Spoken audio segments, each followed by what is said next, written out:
Oh, there it is. There's a children's moment back here, too. I understand. I understand. And if you're busy giving thanks for grace, I get it.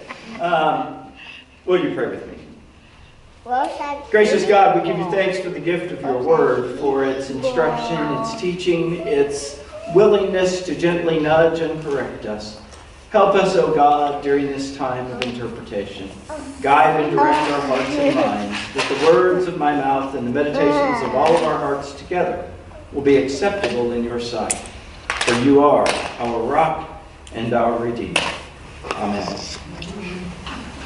So I'm going to do my best to stay focused with the junior deacons in the room. And it'll be okay, because I love them and I am thankful that they have a place where they know they are welcome. So this morning we read from the letter to Thessalonica, which I know all of you biblical scholars are already remembering that it is most likely the very first letter that the Apostle Paul wrote. Right? You all are nodding quite knowledgeably, and I appreciate that about you. This is one of our very earliest biblical texts.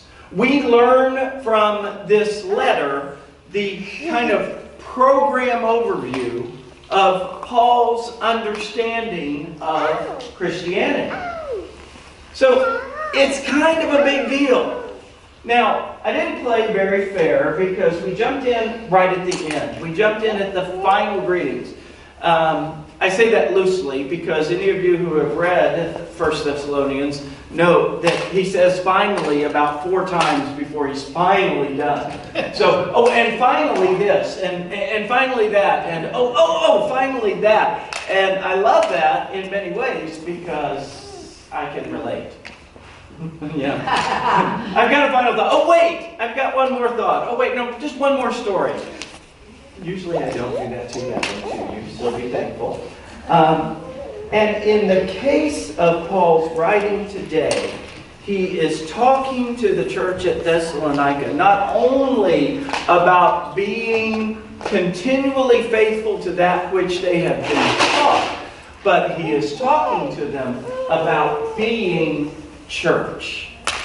About being the kind of church that encourages people when they don't quite want to be on board. The kind of church that encourages people to serve others and remember to care for others. The kind of church that remembers to remember the words of Jesus and to celebrate around the table. To share with one another. The kind of church that welcomes people. The kind of church that is, well, church.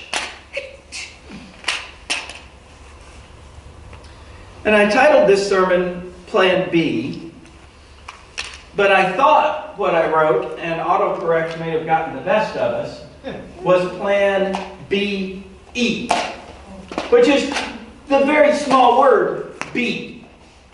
Like the verb, right? Being verbs, we learned about those, is and was were, etc. Yeah. Because,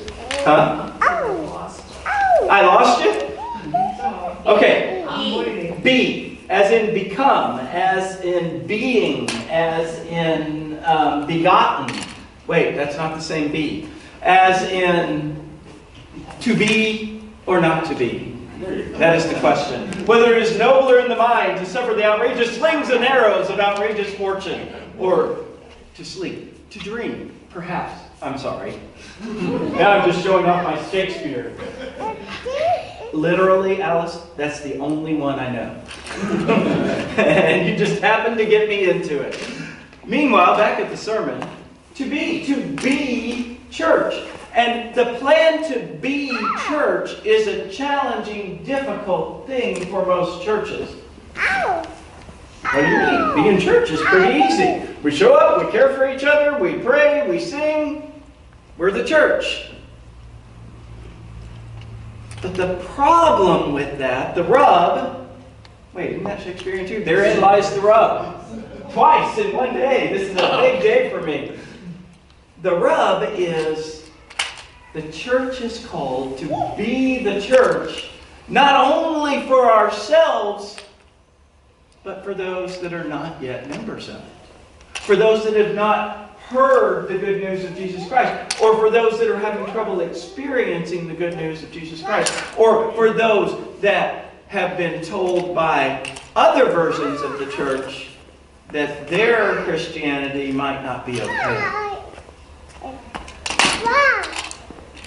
Friends, we are called to be the church when it is hard to be church.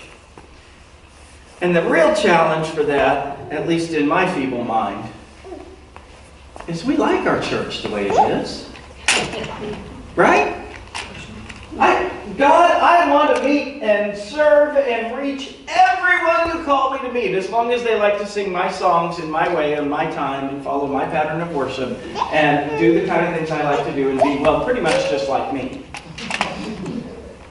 Yet, we say and mean we are an open and affirming, pro-reconciling, anti-racist church. Which means already we are saying before the world, we believe we are called to spread the gospel to way more than us.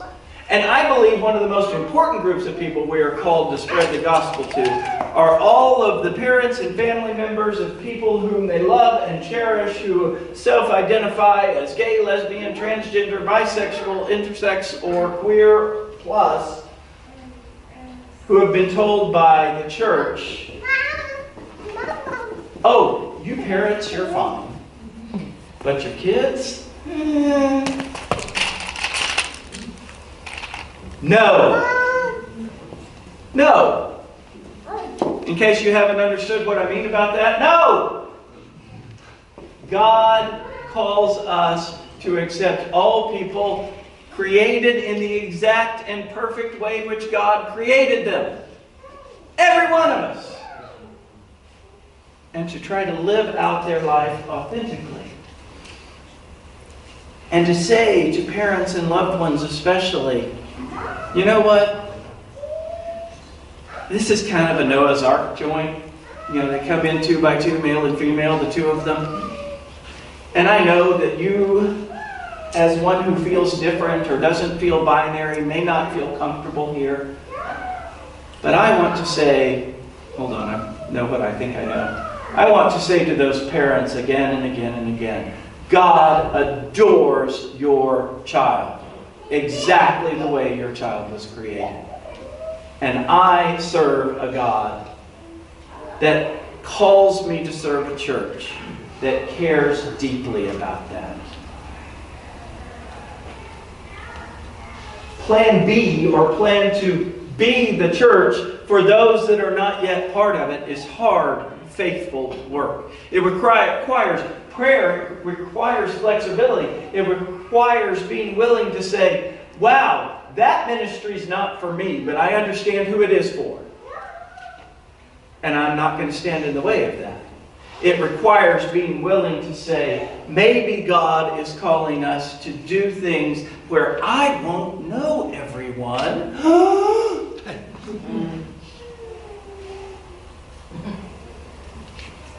And it's okay. First Christian Church, I believe, is at one of those critical crossroads where we have to choose as a church. Are we ready to execute plan B? Being the church, being everything God has called us to be, becoming all God has created us to be, being willing to serve God in ways that don't necessarily meet me, while protecting things that meet me. We're not saying that would be abandoned, but also meet others. Make sense? Let's roll up our sleeves and get busy being a plan B church. And may our thanks be to God. Amen.